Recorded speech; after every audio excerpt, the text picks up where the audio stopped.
My husband mocked our union at a luxury company dinner, told his friends I wasn't on his level. So that night, I walked out and built an empire he'll forever envy. That night, the chandeliers dripped gold and the waiters glided like ghosts. We were at a luxury dinner, my husband, his friends and me.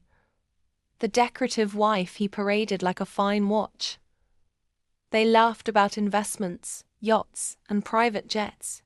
I sipped my champagne, smiled politely, until his voice cut through the laughter.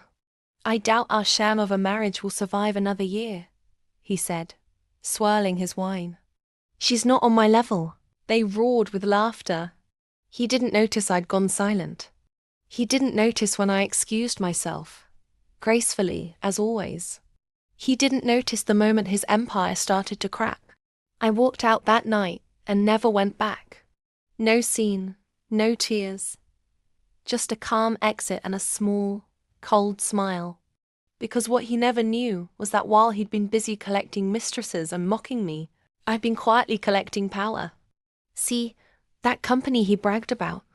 I helped build it. Wrote the proposals, designed the campaigns, drafted the contracts, all under his name. And because he never bothered to understand the boring legal stuff, he signed everything I handed him, including one tiny clause that gave me ownership of half the intellectual property. So when I left, I didn't leave empty-handed. I left with rights, access, and the one weapon no man like him expects: competence. Within a year, I launched my company. Same field, better ethics, sharper strategy. His clients noticed. One by one, they jumped ship. Investors followed. My brand was everywhere. The woman who rose from her husband's shadow to become the light. He tried to sue. The courts laughed.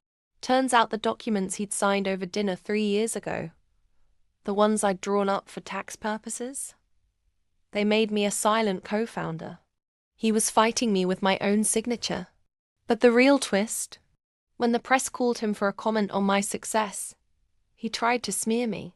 He said, "She only built that company because she married me." And that's when my final card dropped.